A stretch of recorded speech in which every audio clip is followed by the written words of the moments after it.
Hello everyone, my name is Effie, and I'm going to give you my opinion on The Grace of Kings, the first novel in the Dandelion Dynasty series by Ken Liu. The story is set on the archipelago of Dara, where the Zana Empire rules over many formerly independent states. Born into this world are Kunigaru and Madaziundi, two young men who strive to break free of the rigid imperial system. As they grow stronger, the empire grows weaker, and soon the archipelago is engulfed in a rebellion which becomes the focus of the story. Let's talk about the good things. I appreciate the Asian influence on the story, which I assume comes from Ken Liu's own Chinese-American background. Many of the most well-known fantasy novels are heavily influenced by European mythology and folklore, and The Grace of Kings provides a unique departure from that. There is some truly great writing, as well as lovely moments where characters discuss the morality of the world they live in. The scenes of dialogue between Kuni and his friend Luan Xia are particularly interesting and thought-provoking. What I like most about the book is how engrossing the narrative is, with its many twists and turns, keeping it interesting and fast-paced. I picked this book up after reading A Game of Thrones, which I found too slow and clunky for my taste.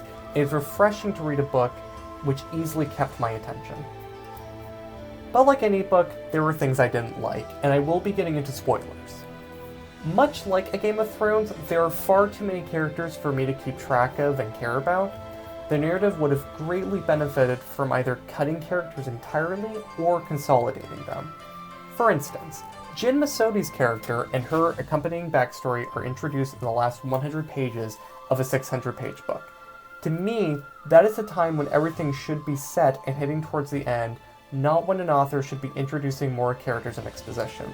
I liked Jin's character, however, I think it would have been possible to cut her without changing anything in the final act. A similar issue is that the writing sometimes felt inefficient.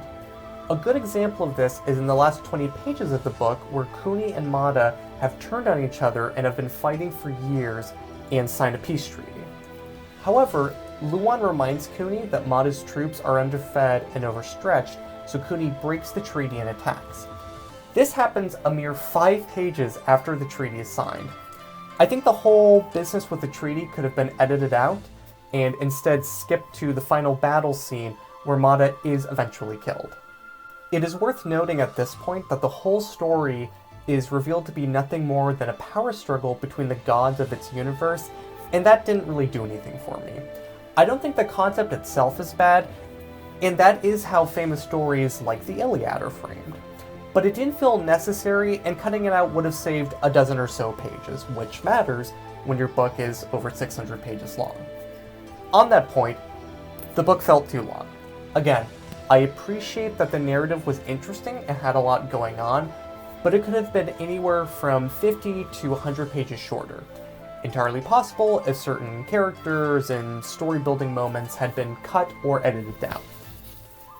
Despite my criticisms, I liked the book overall, and I think it's one of the better ones I've read in the fantasy genre. I will likely not read the other books in the series, since I know they progressively get longer.